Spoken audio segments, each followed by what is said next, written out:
Welcome back to Toolbox Talks. I'm joined today by Steven from T&G Lofts, based in Leeds. I know Steven personally through the Uncommon, and I'd class him as a good friend, but I don't actually know anything about your backstory, so I'm quite excited to dive into that.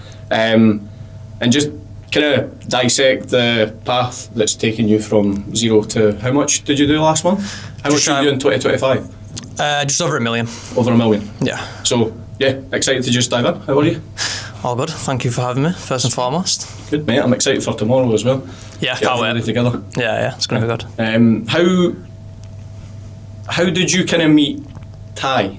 Like, is that like an early doors thing, or did you meet him after school, or how does that look? I've known Ty from school, to be fair. So, just for context, Ty is Steven's business partner. Yeah, business partner. So, in our local area, we come from Pudsey. So, if you've heard of Pudsey Bear, like that's where he comes from. Yeah. You know, Pudsey Park is a big fucking bush of him.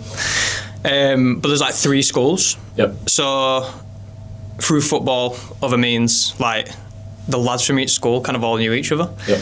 And then it was just literally just childhood friends. How we got into business is a completely different story, to be fair. Right, okay. But then leaving school, we got close because he went to a different school through boys being boys, should we say, partying, whatever. It's like stupidness. Yeah, just kind of became closer friends, and then obviously business partners in the long run. Yep. So kind of like early doors, what were you doing when you left school? So when I left school, I actually originally went to college and hated it, What as to speak. Sport, art and classical civilization. I know. That's an interesting mix. It's one of the ones where we, like, in comparison to some of your previous guests, like, school was super cool for me. My mum worked there. Like, we were never like naughty kids. Did you feel like, were you quite like, intelligence not the word, but were you quite like, you never really minded being there? Never minded being there. I was like a straight coaster. So like, for example, to get into the college that I went to, it's called Notre Dame in Leeds, you needed like 7 Cs. Yep. So I never revised and I got 7 Cs. So I got like the absolute minimum it took in order to get where I wanted to go. 7 Cs at higher? 7 Cs in GCSE. Ah, right, okay. Yep. So yeah, literally got there. But because we've got like single parent household, so to speak. Yep.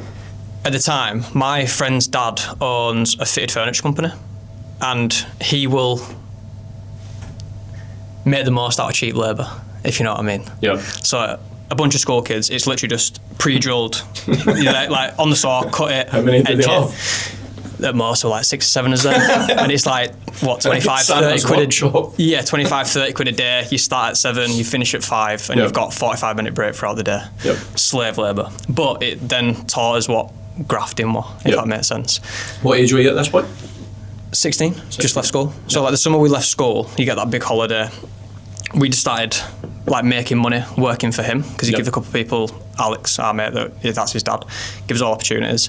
So obviously, I come into college, but because I've been working all summer, the only time I'd ever seen 150, 200 quid cash were like Christmas Day. Yep. And then all of a sudden you're getting 150, 200 quid cash every Friday. Yep.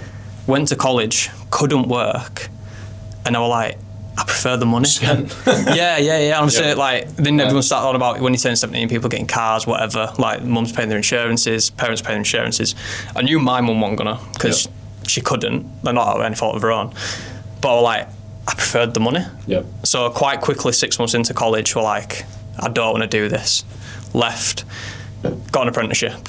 And then the following year, started my joinery apprenticeship at a different business for one of my other mates' dads. I actually had to apply there, to be fair, because they're like a multi-million-pound shop fitting firm. Yep. Got the apprenticeship, got the job, and then, started a 3-year joinery apprenticeship from there. Cool. And then you finished that up. What kind of led you to starting the loft boarding business with Ty? And what did his story look like in terms of how did you then come back to... Ty worked at the same place, doing fitted furniture. Yeah. So he stayed there, kind of stayed in fitted furniture. Yep. He then went into more fitted furniture for a bigger company, and then went into like fine kitchens. That were like his, from leaving school to the end point, become a joiner, then went into just carried on doing joinery. I liked joinery, but because my friend Ben, that his dad owned the multi-million-pound company, he went into the office quite quickly, and I was like, I'd rather do that than be doing this. But kind of knew that I didn't have I couldn't ask my dad if I could go in the office because he wasn't my dad that owned it. Nor could I just ask him because that just felt like it were a complete handout. And he wanted being fair on other people in the business that wanted to do that if I got a handout just because I'm Ben's best mate or whatever. So I, after 3 years, did joinery, were on site for a little bit longer, and then I left to go be an estimator at a place called Display Logic, which is in Halifax. This is a jokes one. They basically manufacture, so if you're going to like Primark or you're going to like Top Man and Top Shop at the time, or wherever, and as you go into the shop front, there's all like the weird perspex, like cutouts and all the signs and all like so just signage. Loads of different stuff though. They'd make everything for like the shop fronts rather than actually doing like the joinery. So I was estimating stuff. Estimated there for quite a while. Kind of got sick of it because you were like super small items in like super big quantities. The most jokes one I ever got was came in, looked at this worksheet, tried to figure out what it's called, and it's called a rabbit holder. No client name. Price it, pass it over. I'm like, that's a weird cutout. Turns out it were a rabbit vibrator holder for Ann Summers. So at that point, I was just like, what am I actually doing? Do you know what I mean? Like, I wanted to be an estimator in construction. I'm now pricing like, literally just dildo holders. So kind of got sick of that, but I was still obviously, because Ben's one of my closest friends, kind of like spoke to him. And he kind of said, look, there might be an opportunity for you to come back doing like estimating as a quantity surveying here. Do you want me to try put something together with my dad? I owe Ben's dad a lot, to be fair, because he gave me all the opportunities that have got me here, in all honesty. But yeah, basically got the job there and then went to be an estimator actually doing construction. And they do like, they've got contracts like Dakota Hotels, David Lloyd at the time, like loads of pubs. Yeah, they're massive. So that actually then got my foot into the door being an estimator. Started working on big jobs. Just to go back a bit, when you say Ben's dad taught you a lot, like what are the kind of fundamental things that you feel he's helped you with that have helped you get to where you are? Being grateful for opportunities, but also that the opportunity is only there if you work for it. Because there was other friends that I have that applied for the same positions that didn't get them. I wouldn't say he'd give me them, because obviously I had to have the credentials and the experience to do so, then I had to prove myself. But that office taught me one big business, because I was dealing with people at 21, 22 that I shouldn't have been in a room with. You're speaking like these heads of David Lloyd, like massive people. You're in communications. He will leave something to you, trusting you're going to do it right and under his name, because obviously it's his name on the door of the business. So the other thing is that I learned quickly is my friend Ben, that is now taking over that business slowly but surely, is the most efficient office person I've ever seen in my life. Like, if something has to be done, it's done there and then. Like, super efficient, super analytical. Credit, like, more power to him, because he's, taught me a lot in, if something comes up, it needs to be addressed there and then. Don't leave it, because that backlog will cause you the problem. Whereas if you just address it immediately, go through it immediately, sort it immediately, it's done. Do you feel like that's something that holds businesses back? Yeah. By not doing that? Yeah, you can procrastinate on a problem for ages. Whereas if you just address it, like, it's just act straight away. Like, it's almost like you're better just to make the mistake, and even if it's wrong 3 times in a row, you're still going to get to the solution quicker than if you just overthink it as well. I've never got anything right without it being wrong before, ever, especially in business. All the success we've had, even like meeting you, that came from mistakes. Like, the whole business we've had has never been like springboard. It's like roadblock. And it's just, then it leads you to there. But if you don't solve them problems, 1, you don't get the stripes. And 2, like, if shit gets too easy, it's more anxiety driving than it is to be dealing with the problems. Do you know what I mean? I think it's almost like, well, we went through some shit last year as well, but it's like when you go through that shit, it's like it then becomes easier to take the hits. But as you say, if everything's just easy, like, you just feel like you're living in the land of sunshine and rainbows, and like, you just have like an actual panic attack when anything bad happens as well. If you've done the sparring rounds, the fighting twice as bad. Do you know what I mean? And that's definitely a motto for business, as to speak. Well, our business anyway. And then, how does that lead you into obviously starting up with Ty? So if you went back there to do the surveying. So went QSing, and then it got to the point where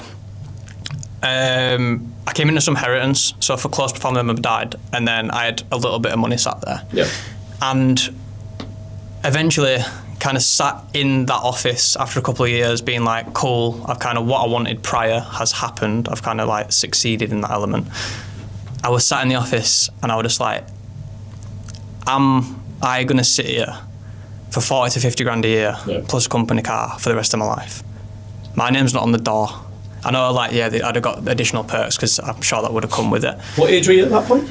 22, Decent. 21, Decent 22. 22? Mm-hmm. Yeah, it wasn't bad. I didn't want to end that, but that was like the next level up once you get qualified and stuff like that.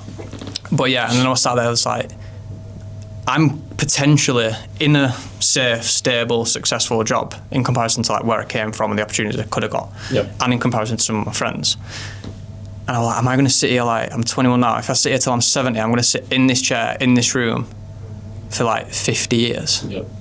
And I'm like, I don't think I want that.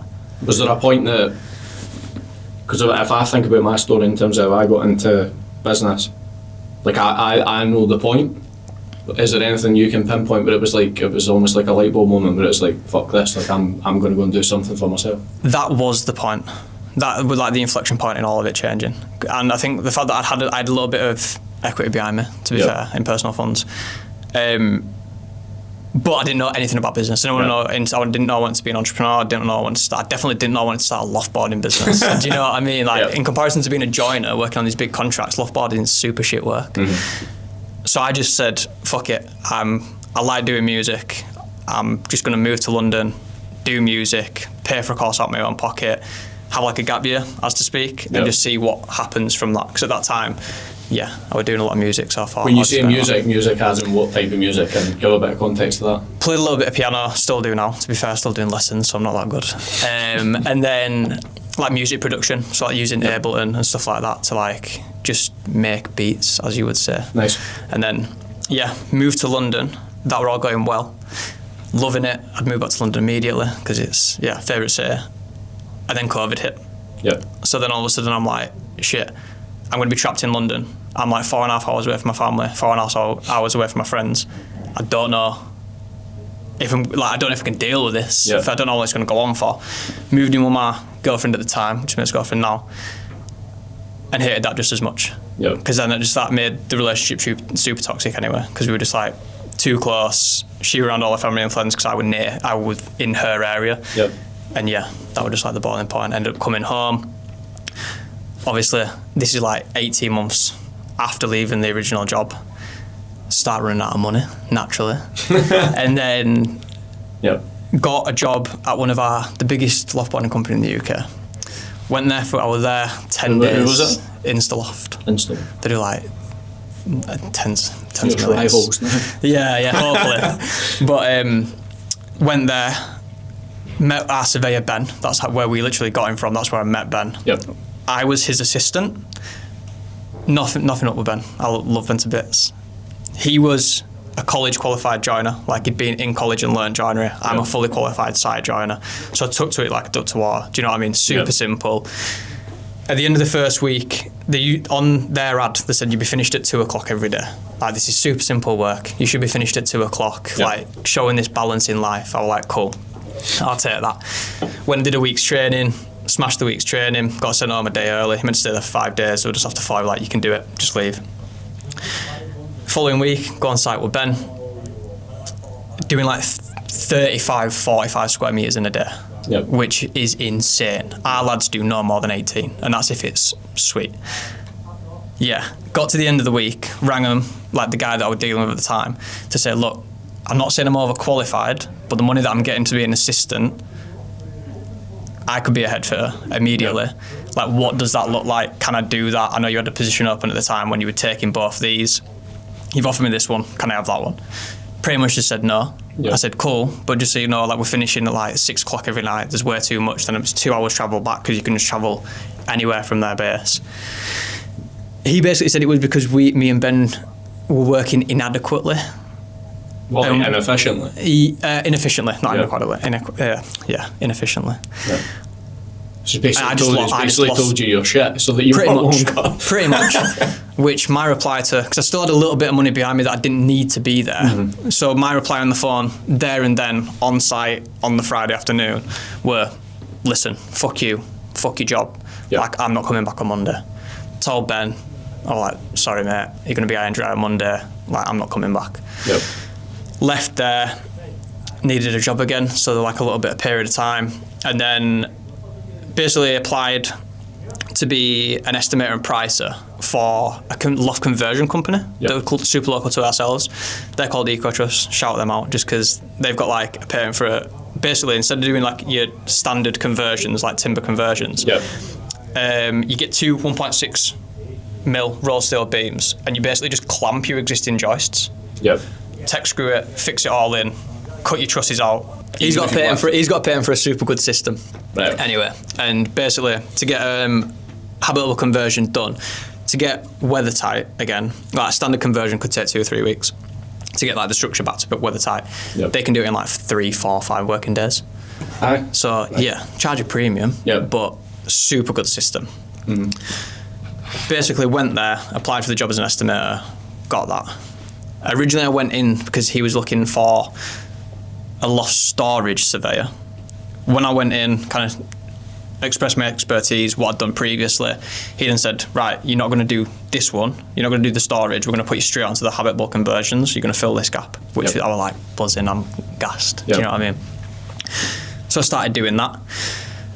They still need to fill the other role, so I got my friend, which ended up being the director that ended up leaving our current company, got him a job there, so we were loving it. I'm driving around on the phone to my mate all the time, like just doing sales, literally do 2 or 3 a day, but you're traveling the full country. Like go from here to Newcastle to fucking Cornwall in a day. Like, I'm just getting paid to drive, sell high average order values, killing it. Did that for a certain period of time, then started getting that like rub again of like, is this what, am I doing this? Started speaking to my friend that was on the other side of things. He was doing really well in the sales for just the storage side. And I'm like, you're making him hundreds of thousands of pounds. I'm making him hundreds of thousands of pounds. I don't want to do this one because I'm stepping on his toes heavily, and he has the patent for the system, so we can't go into that. But we can do storage, and we could just split that money. So was there like I can do that job. Was there like a pattern developing where you were thinking, because it sounds very much like you were in a process of trying to find what you wanted to do. But then also there seems to be a pattern developing where it's like you just didn't like working for anyone. I hated working for people. Because it's one of the ones where like it's all just like everything, nothing makes sense going forward, everything makes sense looking back, if you know what I mean.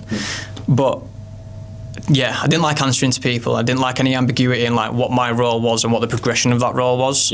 Like, so I'm like, well, if I'm going to hit a wall, that wall of limitation then becomes like a mental blocker for me, and I can start like switching off. Like, I'm not going to drop my results because I'm not a prick, but if you start putting a limitation on how far I can go, then I start getting a little bit scatty with things. You feel like you're working too hard for what you were getting in return at that point?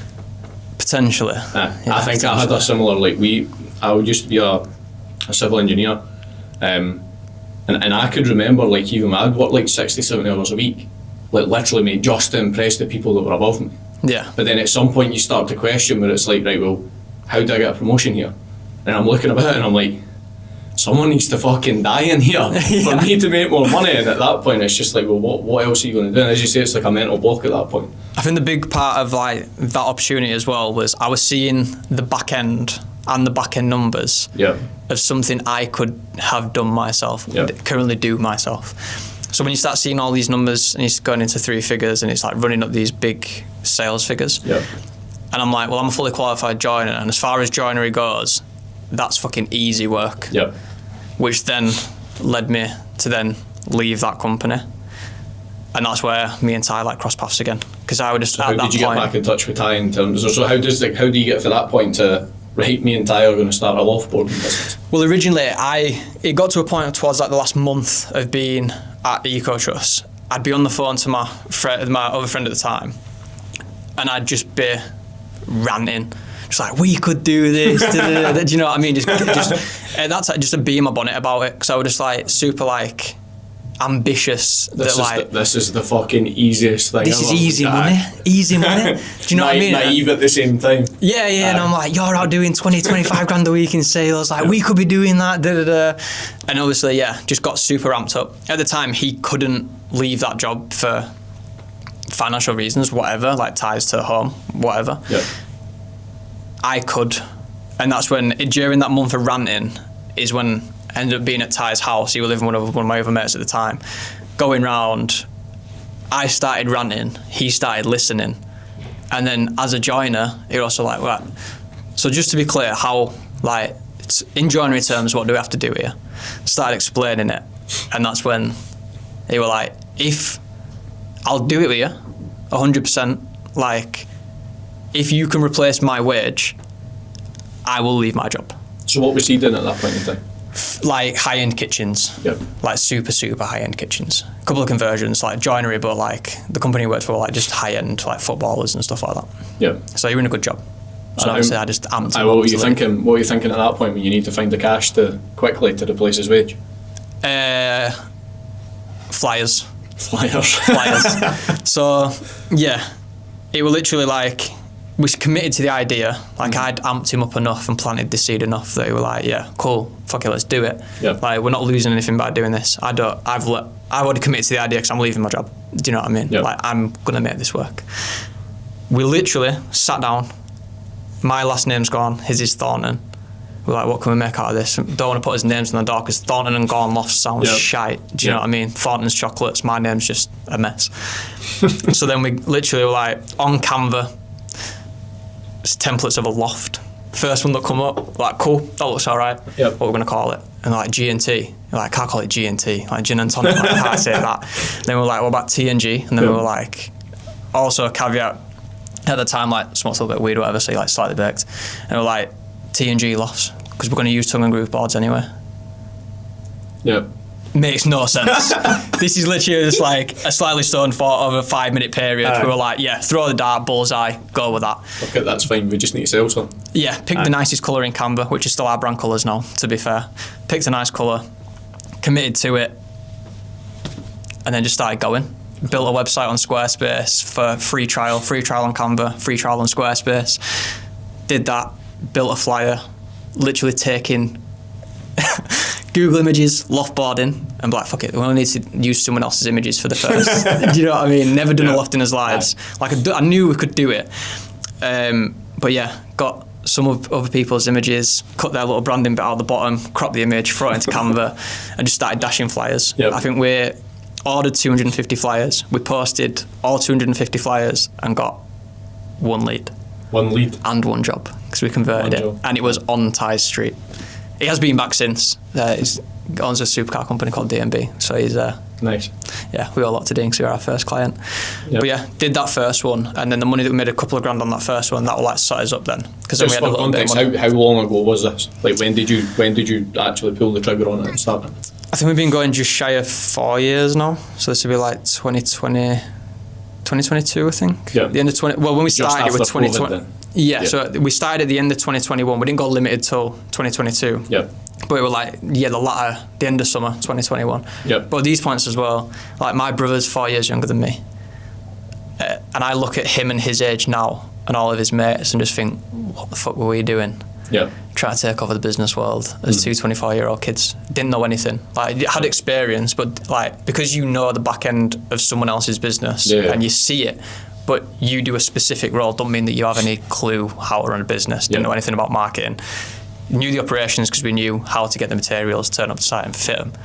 But everything else was just we were just winging it. Yeah. You had, to be fair though, you had a good blend of experience. Obviously, if you had dipped into the sales side of things and you got the joinery side of things, like, you've kind of got a good like accumulation of skills there as well to be able to make it work. Yeah, as to speak. But then obviously later down the line, as you know, it was more the marketing side of things and the lead side of things that we completely underestimated.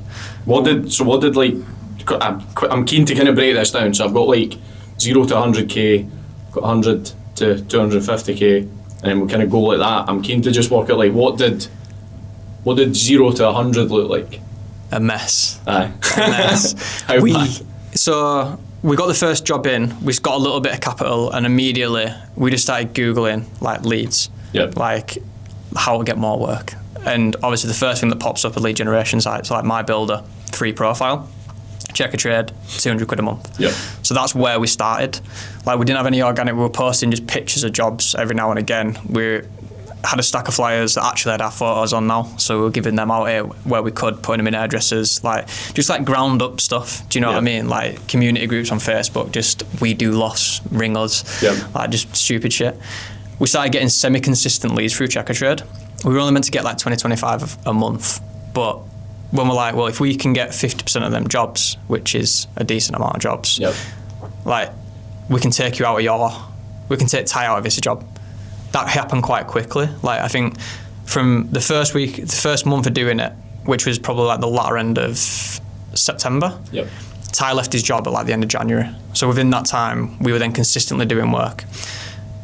During that time, we were just doing it on weekends and evenings, which looking back now, I don't know how anyone give us money to do that. Because we were like, oh, what's your availability? And we were like, oh. We're fitting in the evening. Fitting in the evening, fitting in the night. So we'd do like 3 hours, 3 hours, 3 hours. So I don't know how people were giving us money to do it and not being like, this is a little bit of a red flag. What did you do with like the larger spaces? Weekends. And then we were using Ty's other van, which was his completely branded like joinery van for another company. We'd turn up in that. At the time, his dad did a little bit of electrical work, so he'd just pull up in his Tesla. His dad's obviously like retired, so that's a weird one. You've got another branded van on your drive, plus this guy's dad's just turned up to do your light. So we were just trying to do them on weekends and nights. And then because I was free during the day, that's when I would try to like dash as many flyers as I can and make everything else work. But within like 3 months, we went from like every weekend and like 2 nights a week to like, you have to leave this job now because we need to start growing the capacity and we can't keep doing this. Like we're leaving money on the table by not having more availability. So is that the point where you're thinking like this is actually a business then? You feel like you're onto something. Do you know what I mean? You don't know what's to come, but you start feeling like you're onto something, and that just gives you that little bit of like stability and confidence in that, well, we've got to this point and this point seems to be working. There's not much, like, because going from like nothing to semi-consistent, that first bit is the hardest but also the easiest bit, because going from nothing to something feels massive, and then from something to actually running a business is completely different. But started feeling more consistent with it, started booking people in through the week. He left his job, and then quite quickly we took on my other friend that I originally had the idea with when I was at EcoTrust, because he could now leave his job because we could also afford to cover his wage. So I could go out and do a couple more sales during the week. I could have 1 day selling. They'd go to site, and then we'd have 3 people on site for the other days of the week. And there were lots of time on stand down, should we say. So how much did you do in the first year, revenue, roughly, if you can remember? I think about 170,000. What obviously we could take the steps, but probably the easiest way to do it is like, when did it all start to kind of like, well, not break, but where were the ceiling points? In what sort of aspect do you mean? Sorry? So you got to 170 year one. At what point in revenue did you feel like you started to hit a ceiling to growth, and you had to then start looking for different solutions?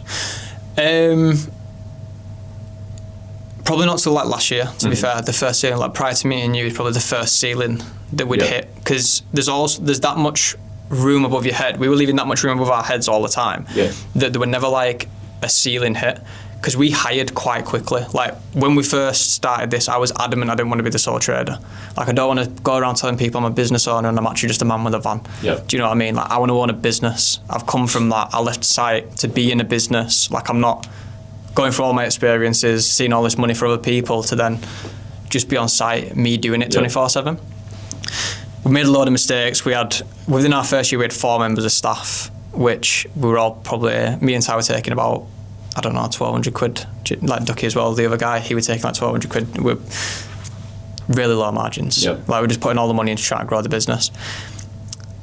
The first thing that came of like, I realised what capacity was we'd had an inquiry with nothing to do what we'd normally do. It was actually a renovation in our local, like, where we live, of a previously converted loft, a legal room. So like from the top landing the staircase, you're meant to have like a clear like 2 meters, I speak 1.9. This had like 1,300. So like you come up the staircase, you have to like crawl around to get into the room, but it was already a room. They wanted that like completely renovating.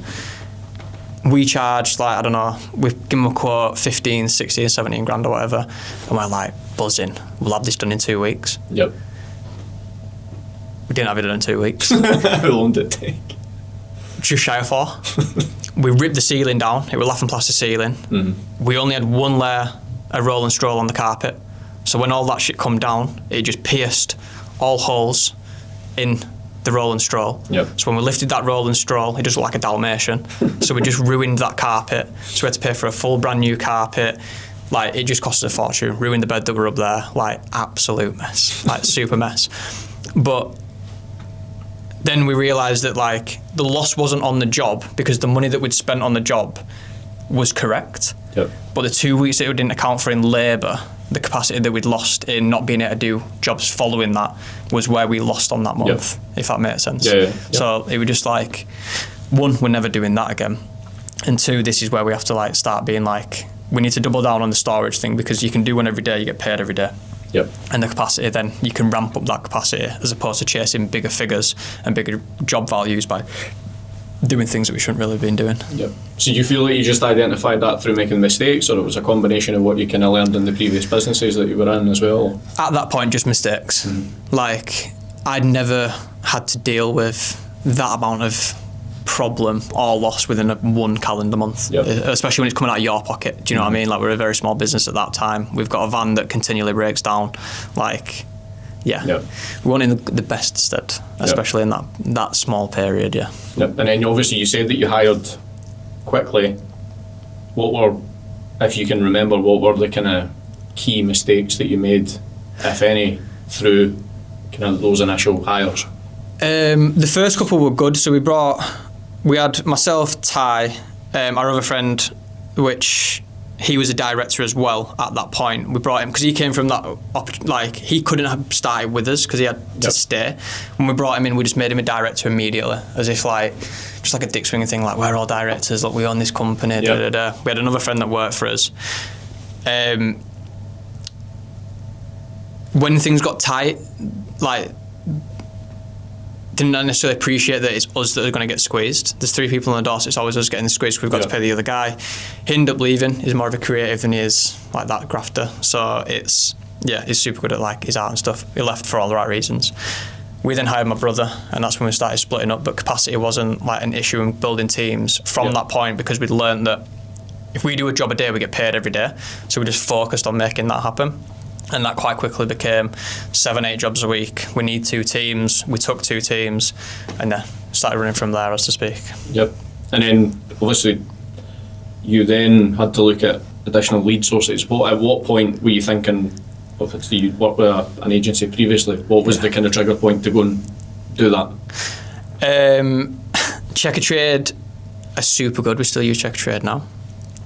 But how Checkatrade used to work, I think it's slightly different now, is you would pay for a membership within said postcode, and they would guarantee you that a number of leads in that postcode, and you could just continually add more postcodes.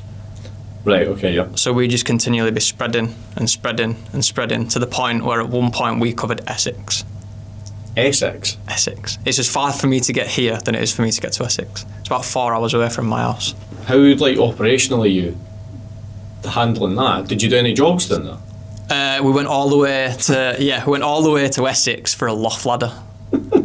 Literally, we had one of it. Like, again, we just hired Who went to quote it? A lad called Archie that worked for us at the time. Did you go and quote it, or did you sell it? He went to go quote it. We booked. And we booked him 6 leads in over 2 days. How long's the drive? 4.5 hours. And that was the only job that we got. Oh no, we got a garage as well. Yeah. So we boarded out the loft of a garage. So I think we literally, we probably didn't even cover his hotel and the petrol it got to get down there. Did you start qualifying leads at that point? We did then, yeah. Well, we dropped Essex immediately, like, we don't want to be there. Yep. Like, that's way too far. But because when you're, Checkatrade will say, like, in this area, there's high demand, but low competition. Yep. So that were like, we were like, oh, well, that's the highest ROI. So pick them areas. They've literally probably just made that up as well. Yeah, it just means that it could be the arse end of nowhere. There might be really high demand because there's 10 houses, but no other company covers there because it's a shy area. Yep. Which we were the mugs that were like, well, we'll just spend the money there and we'll go see him. Yep. And we just filled his calendar. But we hired a lot of like friends at the start. Like he was going to Australia, so he came and work for us for like 6 months. No one knew we were going to leave, so we kind of just like treated him as a little bit of a gopher, as to speak. And we're just like, look, there's some leads in Essex. Take your car. Go give them a price. Do you feel like that's like a limiting belief where people think that there's not enough people in a certain area and they're kind of forced to go into different places to find a business? Well, what we know now from working with yourselves, so there's more than enough people in the... We sold recently, we've condensed our area because we had too much of an area and we're getting too many leads. It's just operational headaches as well. Yeah, you can't facilitate that much, like just that wide of a scope. Do you know what I mean? Yeah. But at the time, we didn't know. And then during that time as well, we also got burnt by another agency because they were more like a pay per lead system. Yeah. So I think it was like 45 quid per lead. They guarantee you up to like 50 leads. Knowing what you know now, we only had Manchester and Leeds on there. Yep. On the first month, we were guaranteed us 50 leads. We got 22, and he was like, I can't guarantee any more than that. And we were like, well, give us his money back then. 22 people. 22 leads. leads. The entire of Manchester and Leeds want Loft board. Yeah, literally. We're getting more than that. Crazy. We're getting double that a week. Do you know? Well, triple that a week now. So, yeah, we kind of got burnt by them, which then kind of put us off agencies because he was like a trade-specific agency. So we were like, we trust this guy. That didn't work out. Well, was there any kind of like other red flags, just again for anybody watching that's maybe looking to invest in lead gen or whatever it is, was there any other red flags in terms of that, or was it predominantly just the fact that you couldn't get you what you needed? Couldn't get what we needed, and knowing what I know now, just running static instant form ads. Like, I don't know how we managed to even run an instant form and not get the volume that we asked for, or he promised. Well, that's the thing is as well, because if you're, obviously now you've got a lot more qualification in place, but back then there was less, so it's like, it's even worse that you can't get the volume at that point as well. Yeah, there were no resistance in place in the inquiry, and we still couldn't get the volume.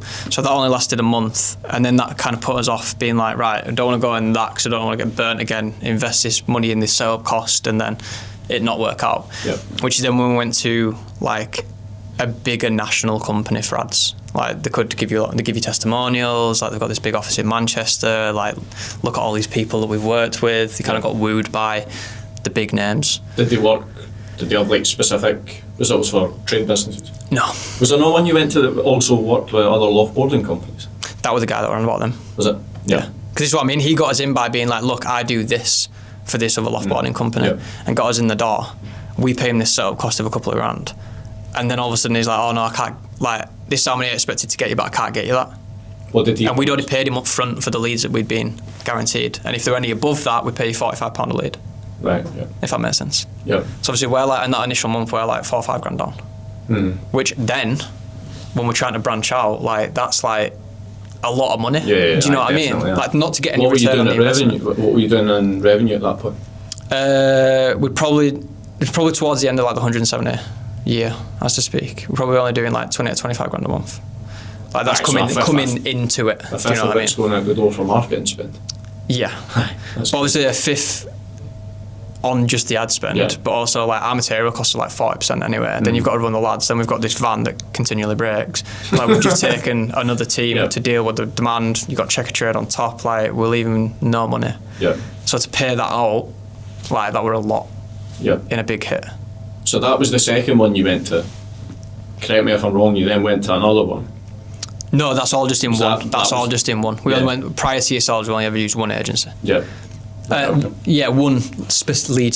trade specific agency. Yeah. Then the second agency I went to are like a national company. So they're way bigger, the customer service were way better, there were no guarantee, but it was like, you set the ad spend, this is what we're going to do, this is what I'm expecting, we can do your trial run on the ads. Setup costs were nothing because they were just using statics. All the statics I made on Canva and sent over as examples ended up being the statics they used in the ads. Yep. So there were a lot of like, which at the time you're just like, oh, this is perfect. Like we started paying them, paid them a very small upfront cost, I think it was like 600-700 quid a month. Then you paid them that again as a setup cost. Yep. You did get something off of that, though, didn't you? Like, we run that all the way to coming to you until the house on fire situation. Yeah. But that worked. That like took us from doing 20 to 25 a month to doing all the way up to 60, 70 grand. Yeah. Which were a big journey. Do you know what I mean? Yeah. And there was some consistencies there. Like the people that we dealt with were not trade specific. Mm-hmm. They were more like e-com and stuff. Yeah. Which is slightly different, obviously in ads. But yeah, it was a negative end to the relationship with the company, but the people we worked with I didn't mind whatsoever. Yeah. Like they did the best that they could have done for us. Yeah, I mean, if you went from 25 limitations. to 65, 70, then it's like it's not like it's a disaster. It's clearly worked up to a certain point. And then obviously you referenced the house on fire situation. Do you want to elaborate on that? Yeah, so we got to the point where obviously we're starting to springboard now. So we've gone from one team to two teams to two teams solid, where it's not me, Ty, or the other guy who was at the time in the vans. Yeah. So all of a sudden we've gone from like, we're office staff now, this is a business. Then we had another team, so we've now got 3 teams, 3 office staff. Like Ty's in the office doing his operations, finance things. We're out doing the sales, marketing. Everything starts rolling. Not understanding again the capacity aspect in its fullest. That we were keeping the calendar full, but that don't mean that you're making enough money to bridge the gap. So then we start chasing leads more. So we have to start spending more in the ads, and then we start pumping it up. And then, basically we got to like the point where we worked out we're making small continual losses on month by month basis, but because we get paid every day, cash flow is always okay. You were still paying yourselves like the minimal amount at that point as well? Yeah. Super minimal amount. Yeah. But it's because we have, in theory, we've got like 6 mortgages to pay. Yep. We've got 2, and at that time, like, because everyone's been personally backed, because the other business partner at the time that ended up leaving, like, it was me and Ty that financially backed everything. When he left, obviously everything comes onto us. Yep. But as a small business, no one wants to help because you're a massive risk. So, for example, when we're getting vans, like I would have got a personal car, Ty's got a personal car, we're not taking as much money as we could be because the company's paying us the minimum we can. Plus the company's high risk because our overheads are quite high to what we're making.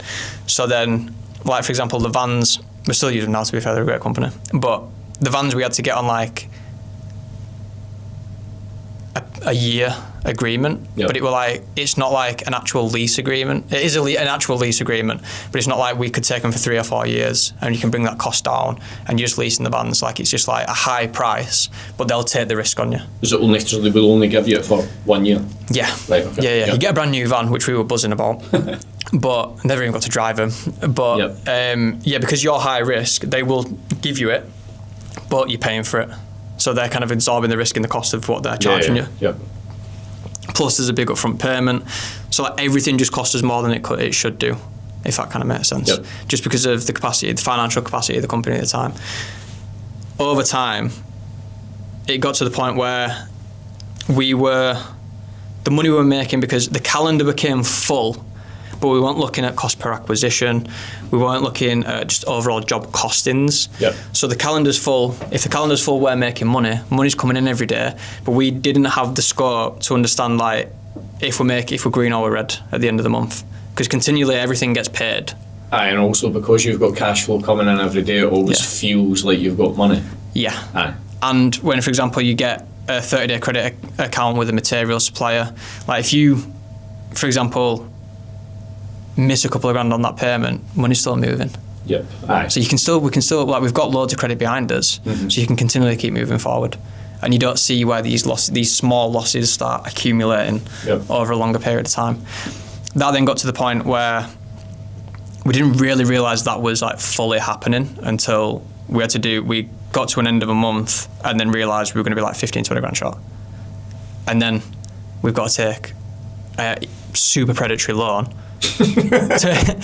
Literally, it's like, it were like, at the time, this is the worst one we had, it were like 5% interest and the repayments were like 1,300 quid a week for like 15 grand. and this is over like 24 weeks. Yeah. So you're paying a ridiculous amount of cash for this small amount of cash that only gets us to bridge that month. Did that, and then you carry on following forward. That happened twice, so we keep paying back. Then you get pretty much halfway through, realise you need that cash. They then give you the other part. So yeah, just financial stupidity. It's just like a vicious cycle of just continually paying them interest. Yeah, pretty much. You'd pay the loan off, and then by the time that you paid the loan off, we'd then need to bridge it again, because these small losses have equated to a big loss over 3, 4, 5 months, and that just became a cycle that we've went through for about a year. What does that conversation look like with you and Ty when you're like, we need to take like a fucking 15, 18 grand loan? What the fuck? First and foremost. Yep. And then it was more just like trying to figure out what it's had fine happened. To laugh a bit now. Yeah, it's fine. Yeah, if you don't laugh, you'll cry at that time. Yeah. But yeah, it's fine now. But yeah, you're just like, what the fuck? Yep. But again, you're looking at the money coming in, and you're looking at the money that we're spending, but there's other things that are getting paid that would just aren't equating in that situation, if you know what I mean. And it was super bad financials. Like, we didn't have Ty's not an accountant. Yep. I'm not an accountant. Like, he'll hate me saying this. He literally had a sheet, done a spreadsheet that had one column that said in and one column that said out, and if it wasn't in that fucking sheet, it wasn't accounted for. But he would continually use the same sheet. So, like, if it go, yeah, cool, these fast 3 months, no, we should be profitable. But there'd be things like, for example, PAYE, little bits like that. Like, the wage figure's in there, but the PAYE is not in there. Just tiny little blips like that. Card fees. So at the time, like if we're paying processing fees, 4% or whatever through Square at the time, but like these things weren't accounted for, and that's no fault of my own, no fault of his own. Do you know what I mean? It's just the fact that like we hadn't seen it, and you don't know what you don't know until we actually had to. We get 2 in, and then I'm like, right, this is a massive issue. We have to take like 3 days and just strip everything out and figure exactly what's going on here. Yeah. So what do you feel? Obviously, you've got yourself in that situation where you need to take a 15 to 18 grand loan. What do you feel were the biggest kind of lessons through that? Was it more so just the understanding the cash flow and finance? Like, everything's got to be accounted for in its fullest. And we got to the point where like we've never lied to each other, as to speak, but we're always like super black and white. Like, we've never had an argument ever. It's always just like, this is going to be a tough conversation, but this is what it is, and respectfully, it's us that have both got to make this work. So we actually started figuring it out prior to the house on fire, whereas we started gaining prior to meeting you in the house on fire situation. We were actually coming to the end of this, so we'd stripped everything out. We had 3 teams running, making money, paying off everything we've got to do, set up a couple of payment plans to make sure everything's making sense. We're slowly breaking even every month, but we're breaking even on the fullest cost, if that makes sense. Going forward, all good. Then the house set on fire, as to speak, because the ads at the time, because I'm pumping and I'm like, look, we want to take another surveyor. We need to get more leads in. If we up this revenue, we're taking more deposits. That's going to be more cash through the month. We can't front load that cash. Like, we need that money now. Let's pump this up. Throw a couple of extra grand that we had spare into the ads.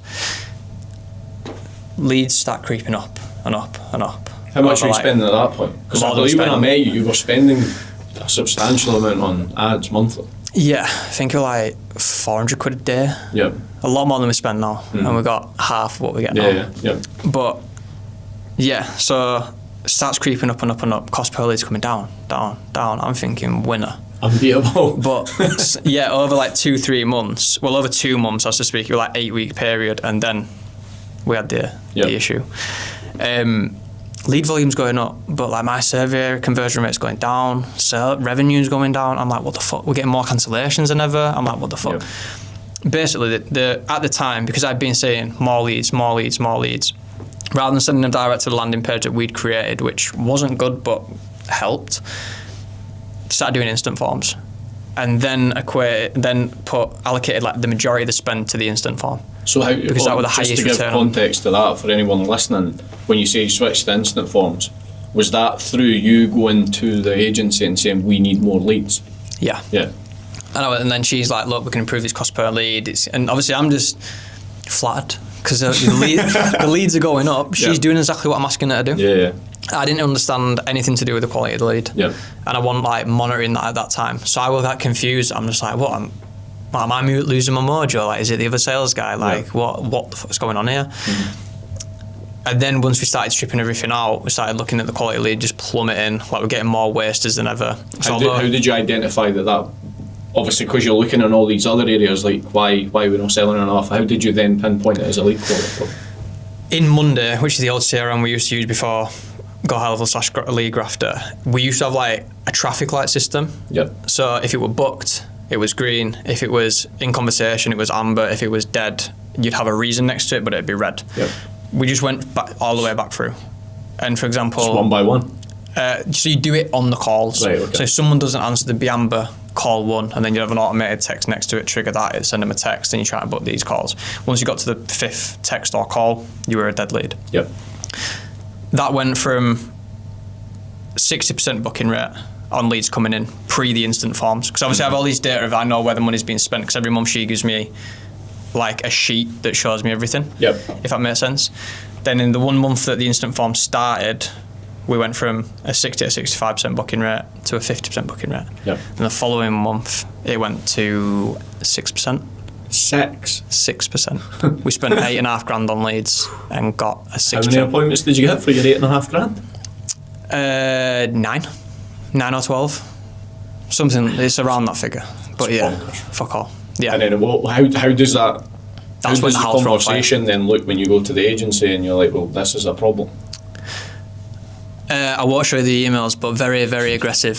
Very aggressive. Because obviously I realise what's going on, but then I'm realising what's going on. The booking rate's low, but then we also, when I addressed this issue, we went 3.5 weeks without any leads. Yeah. Because you turned it off. And then the old campaign wouldn't spend for some reason. And then she's like, I've got to get this to the content team. I've got the Facebook guys looking at it. I'm like, you're the fucking ads manager. Like, you're the Facebook guy. You're the content person. Yep. Like, what do you mean? Like, subbing it out to someone else. Like, They would have been And like, we weren't spending in that time, but we also had no leads. So we've got 3 teams to run, 2 surveyors to run, and we're back to just checker trade leads, which at this point is like 100 a month. But that's 100 a month guaranteed. That's never guaranteed. Yeah. Plus, you've got to accommodate. Not all them people are going to answer or want to be seen. Checker trade, you're getting usually multiple people coming round. They're highly competitive leads. They're not even like, they're kind of warm, but they're not like as warm as direct leads that would come through you. Yeah. So we've got all this money to make. We're getting out of the financial difficulty with the short-term loans. You feel like and then you start getting dragged back in. House is on fire. Yeah. Fully on fire. And no matter where you turn, you're just getting burnt. Because the avenues that we did have to get out, we now owe more than ever. We're coming towards the end of it, but our overheads are the highest they've ever been. And now we've got nothing coming in the front end. Yep. Which then you start panicking. Because you're just thinking, well, this has failed. So what are you thinking, what's going through your head at that point? When you and Ty are sitting down and you're looking at the situation and you've got all this debt accruing, and you feel like you've not got any way out?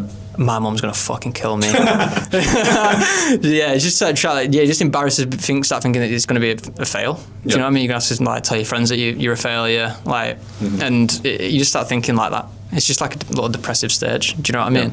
But I always say to Ty, like, pressure burst pipes are mates diamonds, and I refuse to be a fucking burst pipe. Yep. Like, if there's one thing we do well, it's react quickly, which is back to the start. What I learned from being at A&C with my friend Ben, like, react now. Like, don't dwell on this and this is all gonna go to shit. Like, react now. Start sorting this now. Whatever you can do today means you're gonna be 1% better tomorrow. Yep. And in them times, that's when it like super matters, if you know what I mean.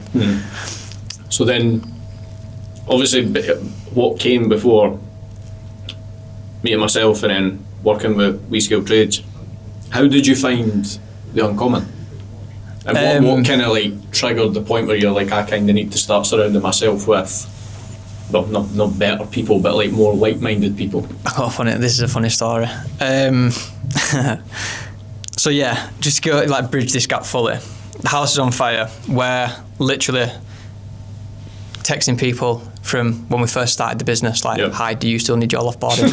Like, anyone we could get in touch with. How long was the longest quote before that? Like, how far back was the longest quote that you're texting asking if they want loft boarding? Like, people from the flyers. Like, if we've got your details, Yep. if we've got your details, like, we are reaching out. So we just put everyone into like a Monday sheet, set up an automation for an email, set up an automation for text. Like, don't give a fuck how much it costs, send all them now. Yep. Literally, we chased 3 years worth of people in like 3 days. Yep. It was like long days doing it, but it actually worked.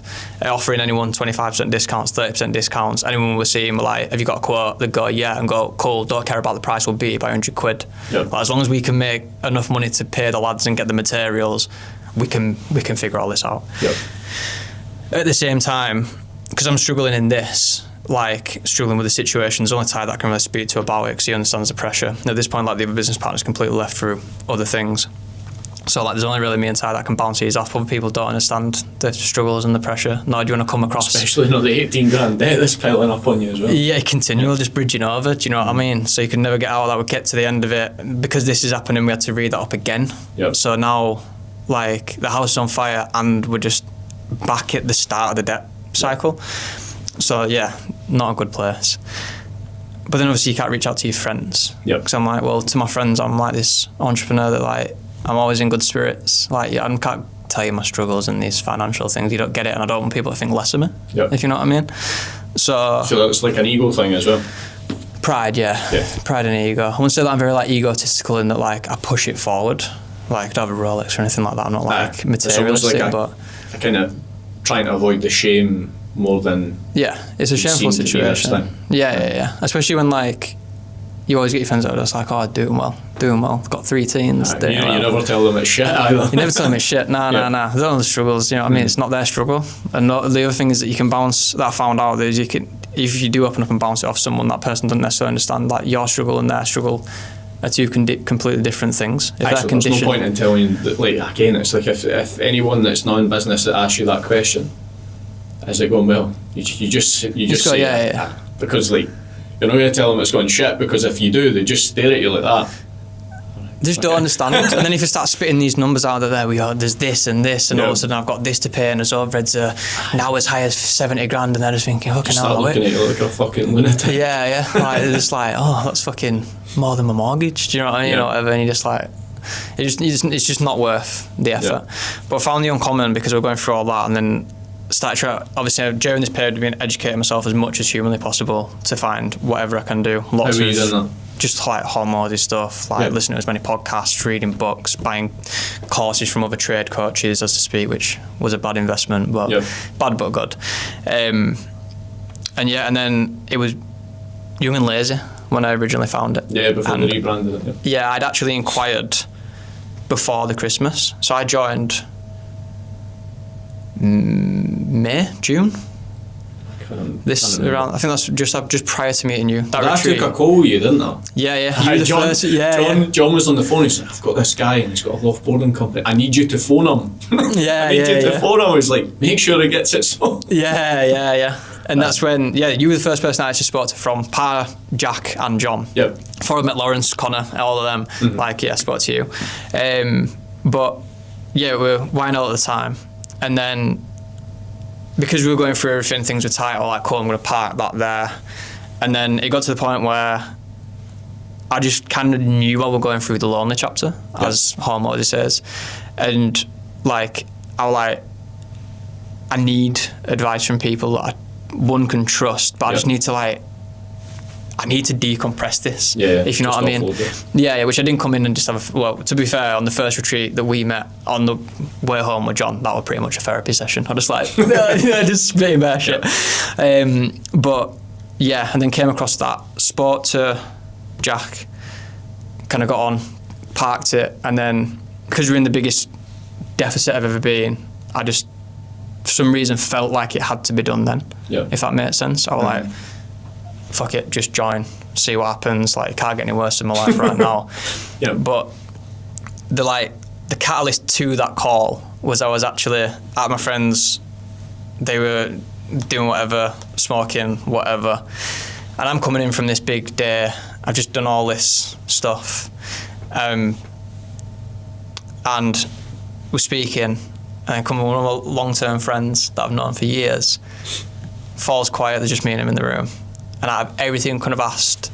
I hadn't seen him for weeks, if not months, at that time. Yep. And the first question he asked me, what you had for tea? What? Yeah. What have you had for tea? Meaning like dinner. Yep.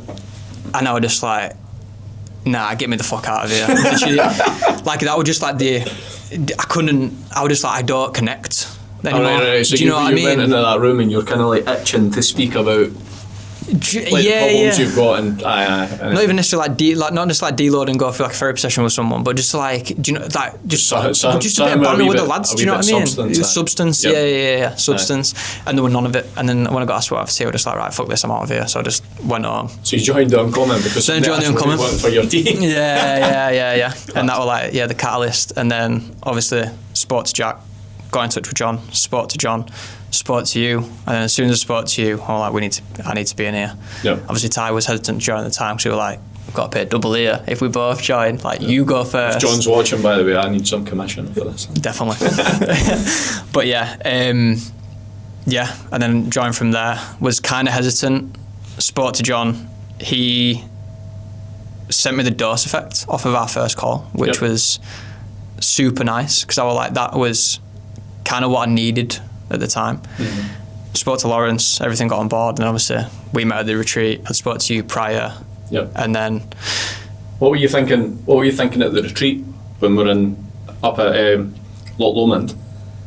What were you thinking when you're in that kind of environment where I'm a fraud. Loads of different business owners?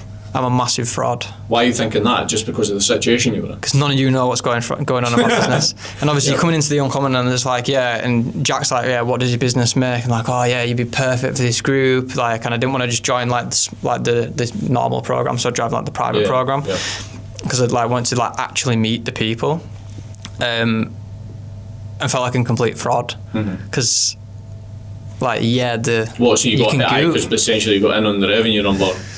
But you don't know what's going on behind the closed doors. Do you know what I mean? You don't know what situation I'm in. You don't know that the last month I've been messaging people that we give a quote to in 2023, asking if they want a 25% discount if they're still looking to do it.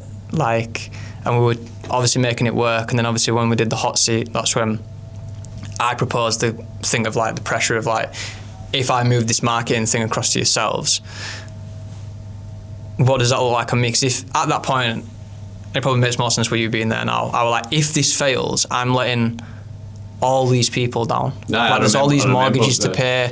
Like, that was weighing super, super heavy on me. I remember, because the only thing that you kept mentioning was like your concern for like other people in the business and them losing their income. And because one of them was where we'd like, what I call like when the house on fire, we'd just gone back and exhausted the avenue of like, we've reached out to absolutely everyone. Like, I knew that was the last. Because you can't do that the following month. That's the panic button. Like, I've pressed that button already now. So whatever I do from here has to work, otherwise the house burns down. Do you know what I mean? So I'm at the hot seat, I think, we're the only person during that hot seat where John was just like, no, don't give him answers, go talk to Nick. Like, you two just need to sit in there. Then obviously we had our discussion. You helped us out by kind of letting us split a couple of things at the time, which definitely helped, which I massively appreciate. Never done a pay in four in our lives. But and it's just been onwards and upwards from there, to be fair, to the point where now obviously we've just had the best year we've ever had, doing over $1 million last year. Like last month we've just done 120, which is our best month ever currently, and we're at the back end of all this now, to a point where we've got a business that actually works. Amazing. And how did that kind of shift your mindset when you attended the retreat and you started to meet different people? Did that kind of shift your mindset in terms of like a self-development perspective? I kind of felt like I met my tribe, which is why like I love all them guys so much, because everyone's in different industries. And even like, for example, when Ali joined, and then when I spoke to Ali previously and since, like, he's like, he doesn't know this, never said this to him, but like, look, he's like the level above us, and I look up to him so much, just because it feels like he's one of them people that understands. And it's nice as well when he goes, like, I had a call with him a couple of weeks ago, and then he's like, right, I don't know if you're going to he thought he was going to pick more holes in what we do than he did. But then you go, like, this is what we're doing, and he's just like, oh, no, like, yeah, you're doing well, like, keep doing this. It's just almost a bit of validation for someone that's been there and done it. Which, to be fair, a lot of it comes from you for testimonials and stuff like that, so it is implemented from you sellers, which obviously super grateful for. But yeah, I just felt like joining that group just kind of like found my tribe, and like you've actually got people that I can air things out to, and like people that actually understand, and like if I've got pressures and stresses now, I know that I've got avenues to go down, as opposed to it being like an internal boiling point and then just exploding internally, if you know what I mean.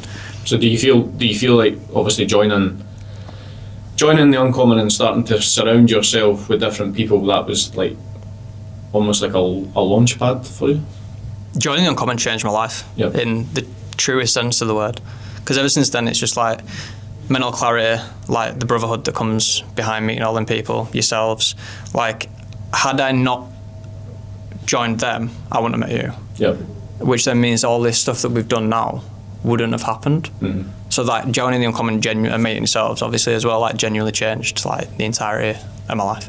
Like complete U-turn in my life at that point. It's funny because again, but then also it takes for you to in that moment in time be like, we're already fucked, but I'm still going to take a gamble on this as well. It's just because it felt right. And then I spoke to Jack, and then it was like, I think I spoke to Jack, briefly spoke to John, and then the onboarding with Lawrence. And once I spoke to them, I'm like, if these are people that represent this group, like I know that if I'm going through this criteria and like I'm eligible to join this, like I know the people that are in there are also going to be. If you know what I mean. So it just felt like, obviously I'd spoke to you on the phone as well.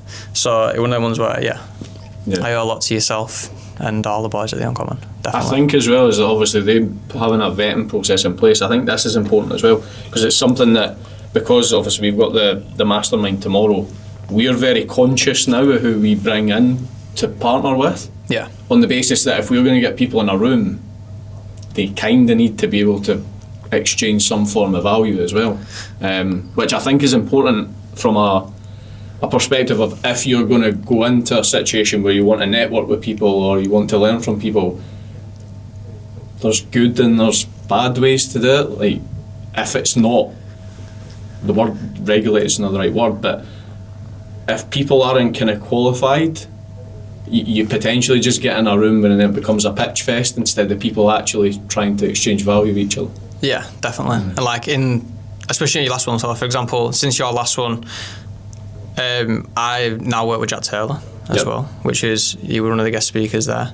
Like being able to bounce off people like Jordan last time, being able to set, I didn't realise how big he was. Obviously we met him at your... Jordan, met him at yours, but then he guest spoke at the Uncommon. Like we got to spend pretty much all day sat next to him, like top guy. Like you can take so much from people like that, especially he's one of the most grounded people I've ever like met or spoke to. And like he has no hesitancy in sharing exactly who he is, which is super empowering to like just be like, oh, like, no offense, but your story sounds like way more troubles than I've been through. Do you know what I mean? If you've got through it and then you know them people, and then like community is currency at the end of the day, innit? Like you can be rich or poor depending on who you surround yourself with. And I've definitely learned the lesson of like, it sounds crazy to pay for friends, but all the best friends that I've got that I would go to, like yourself, Jack, John, Connor, whoever in the loads of people, there's a certain exchange in monetary value. At some point I pay you all double. Do you know what I mean? The people that have got for free, you need to pay to get in the room as well. And make that investment, because it's an investment in yourself. But then that also, like going back to what I said, that protects who's in the room. Because if the exchange of cash is not there, anyone gets in the room, and the room's not as valuable. 100%. And like all the people I would go to now for advice or whatever, like I've met these through them paid rooms. And it's an investment in yourself. Like don't look at it as like I'm paying this fee to be in this. Look at the value that you can get back from that exchange. Because I've got all the, prior to the house on fire situation, joining Uncommon, meeting you, my life was completely different. I was completely different because I didn't have the understanding that I'm not just on my own. Like I had like the lone wolf thing. Obviously I had Ty, but we're like yin and yang. Like he's much more like, I'm more like ADHD, just like go, mad ambition. He's much more like, yo, does this make sense? Let's look at it and then go from there. A bit more like educated in that aspect. Do you feel that's going to help? Do you feel like, because again, it's like typically, certainly I know a lot of people that go into business partnerships and it never works, or it kind of works for a short period of time and then the cracks start to show. Do you feel like you're kind of the difference in like your nature to Ty's kind of complements each other? Yeah, it's a yin yang situation, as we kind of call it. Yeah. Because, yeah, I'm much more just like push, grow, ambition. Like, I came with nothing, so I'm leaving with everything. Sort of like, whereas he's like, we actually do have some stuff, and I kind of want to keep that. So yeah, it kind of like it balances itself out. But we obviously did have another business partner that failed.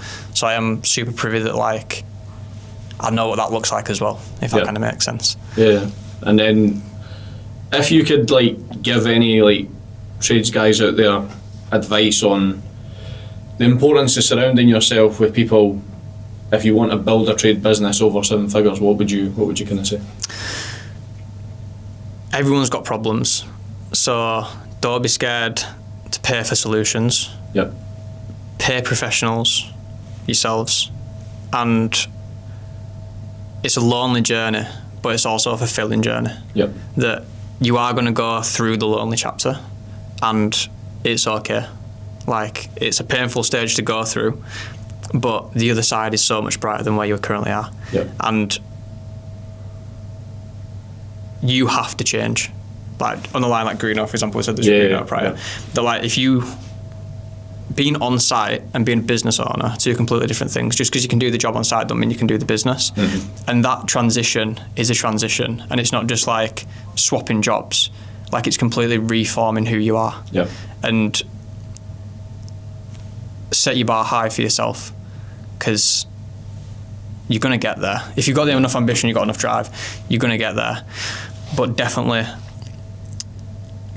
educate, and make sure you're investing in the right people, in the right rooms, and like I say, it's going to cost you, but it's worth it. Do you feel like you need to change as a person to change your business? Yeah. But that, just straight categorically, yeah. Yep. Like your business ain't going to grow. You need to be outgrowing your business. Like not like outgrowing as in like moving on and doing something different, but if your self-development is not ahead of your business development, you've got an issue, because your business, you're not going to be able to master that next step if you're not growing to figure out the next step of who you are. Yep. The more you change, the better you get, the more you can add to the business. I've never seen a guy on site, I've never looked at a guy on site that just does a job on site and be like, oh, you could be a seven-figure business owner. Yep. Like the skills are completely different. The skill you have that gets you into business is not the skill that will make you a successful entrepreneur. Yeah, it's interesting as well, because I was speaking to someone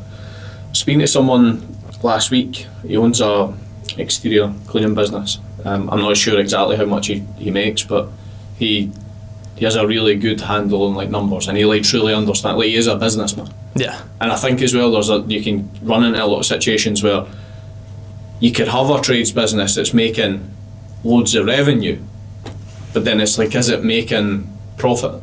And I think that's probably just a key example, but it's like, but then that you were then forced at that point to understand the numbers better. Yeah. But you just, like I say, you don't know what you don't know to start. And if you can get in a room by paying someone or come to like a specialist like yourself, like shorten that gap as much as you can, because it's worth it every time. Yep. Like as long as you need, like obviously we've been to another trade agency, so we have been burnt before, so like there's going to be bumps in the road, but like shorten that gap by paying for someone else's pain. Don't just go through it and then end up with the same lesson. Do you know what I mean? Yep. Numbers is painful as well, so get on top of them immediately. Yep. So you went through the house on fire period. What does life and business look like now? Since we joined yourselves, higher highs. Like we're doing consistent 6-figure months. We just had his best month last month, which is just shy of 120, pretty much there as to speak. And then we've now got to a point where like our capacity is just maximised on site. So we're currently in the process of hiring another team. We're going to need then more leads, so that's a conversation to have with yourselves. Yep. And more surveyors. But we've now kind of got like the template of how to do that. And as long as we keep capacity on site, capacity on sales above capacity on site, it's just a continual copy and paste. Yep. But it's the best it's ever been. Like we're not there yet, so in comparison to some other guests that you've had, like we're nowhere near them, but we're definitely in the direction of the right location, as to speak. Yep. Aye, you're going in the right direction. You strike me as someone that's very self-aware as well. I try to be. Yep. Yeah. The more accountable you can be yourself, the better you are as a person, innit? Like I had a quote the other day where it's like, especially like sometimes with Ty, we go back and forth on these things of like try to push him to do different things, but when you realise how hard it is to change yourself, you realise that you've got no chance of changing anyone else. Yeah. So you've got to take everyone else at face value and just work on yourself, because you can't change anyone else, but you can change you. Yeah. So evaluate as much as you can, and then just work on everything you can in your power, because there's never a negative to being a better person. Definitely. And how have you kind of found the growth in the last 3 months in terms of, obviously you've had to bring on like a setter, and how have you managed that? How has that been? Nice, because everything's it's now just like everything makes sense. And before, we were always pulling everything forward. So like it feels like we were pulling, whereas we're now being pushed. Yep. So before we'd be like, we need more leads, we'd have to pull that forward. Yep. Whereas now we've got too many leads that Ty can deal with. Obviously we've got the AI behind it. So now we had to get the lead handler. So it's nice to finally be like, we're forced to do these things in business because the business requires it, not we're doing these things because we have to. Yeah. If that kind of makes sense. Yeah. Were you surprised at that? Because again, I just feel like the setter thing, when you look at it in hindsight, it's so fucking simple that you need someone in that seat to increase the number of appointments that you're getting booked. But also, if they can increase the booked appointment rate, the revenue just goes up, so that the person actually pays for themselves. Yeah. I think a lot of trade businesses, they look at a setter and they're like, can we afford that? You can afford it immediately. Yeah. Like she's worth her weight in gold. Like, yeah, she's come in and she just started smashing it. But like I said, the reason we've always been so hesitant, and I had a conversation with Jack about this yesterday, like being hesitant on pulling the lever on things, is because of everything we've been through. Like, because we've had to protect the pot so much. I feel it's just like a kind of like, you had the scarcity mindset of that. But Yeah, because everything coming up to these points where like everything is getting continually better and everything's like we're out of the mess, as to speak. So then you get this like anxiety of like, I don't want to, like, we've just got to this point, I don't want to start fucking with it and then add more people and take these risks when, like I say, we have to now, like, because the business needs it. Like, we'd be doing a disservice by not adding a lead handler, because we're wasting hundreds of leads if we don't, or just being able to follow up. And like, we need another team, which then means we're going to need another surveyor so we can keep sales above.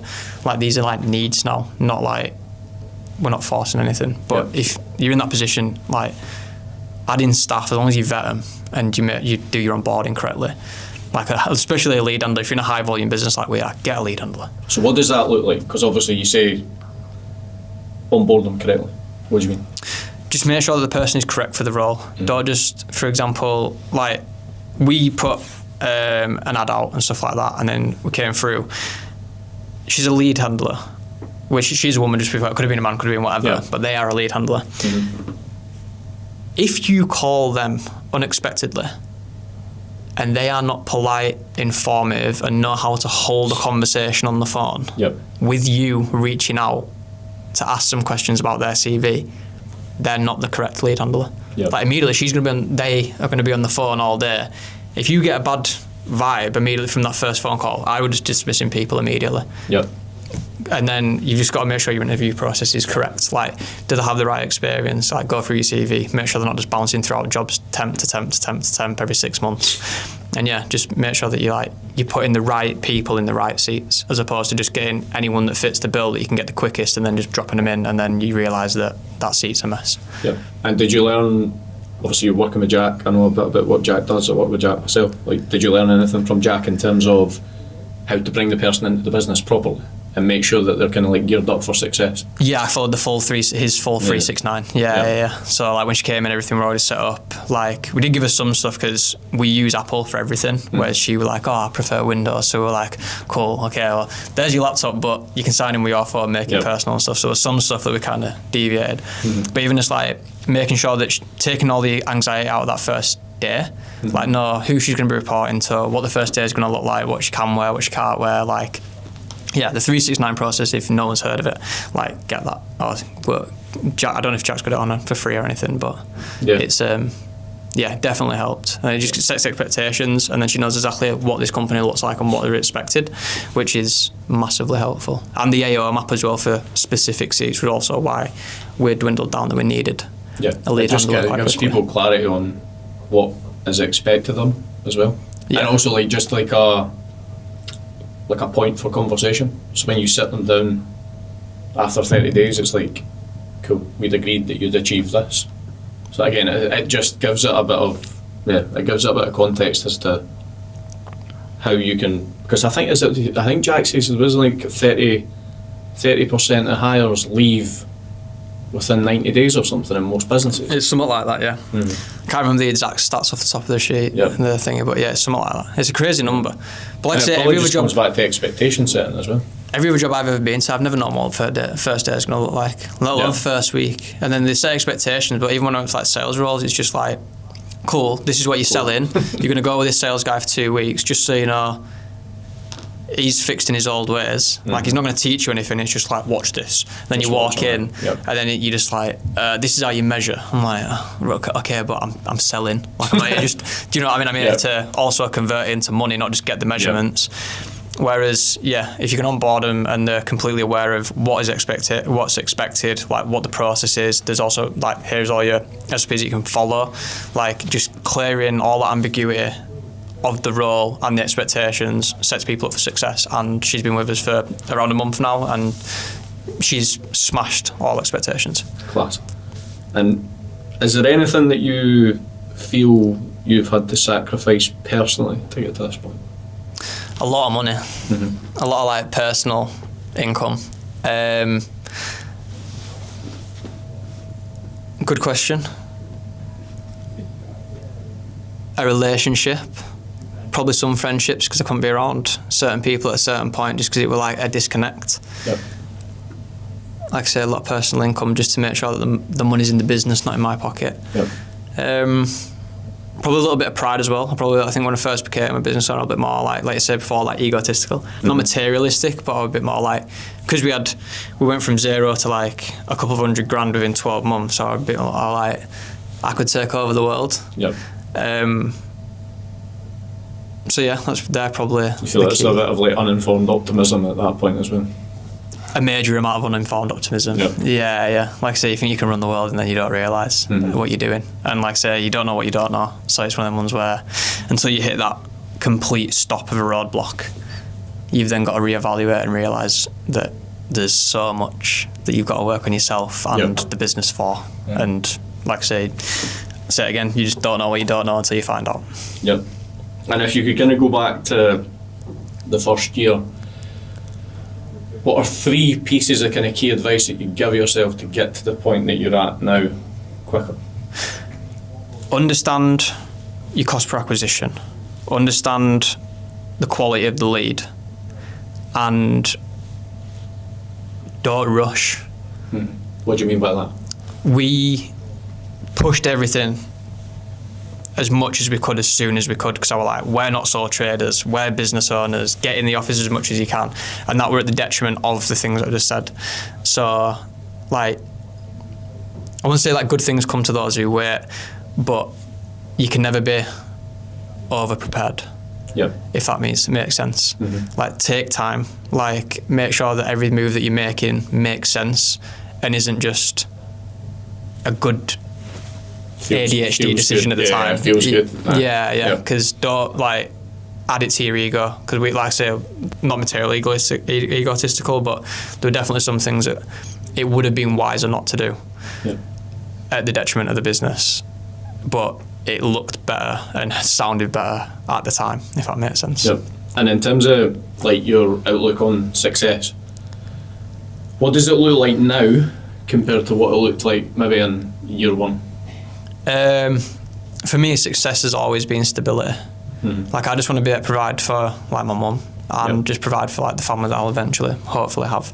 Like, I don't think like it'd be nice to have all the finer material items in life, but like if you don't have anyone to spend like all that time with and wholesale other people be stable, like are you successful? You can have all the money in the world, but if you don't have anyone to like not spend it on, but like what are you going to do if it's just sat there? Like the experiences that come with wealth, which is kind of still what I branch into success. Like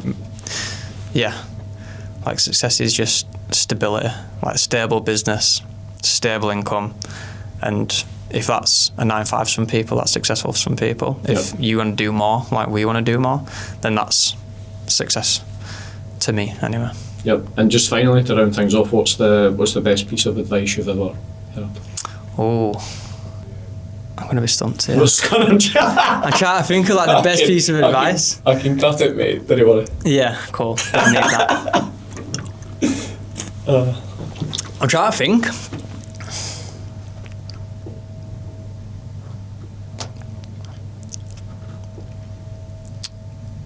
I don't know.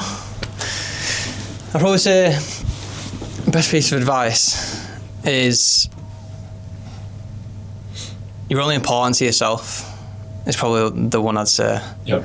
Because like everyone's gonna die, and no one actually cares. Because like all this success that we've got now, and whatever's happened before, like you're only important to yourself. So Yep. just do what you want to do. Because in 2 generations' time, once your kids are gone, are here, and you're gone, like what does it matter what you did? And no one remembers what happened 10 years ago for the cells, let alone what happened 10 years ago for you. So just like, yeah, you're only important to yourself. Nice. Perfect. Thank you very much for coming on. Stumped me there with that one. Cheers, buddy. No worries.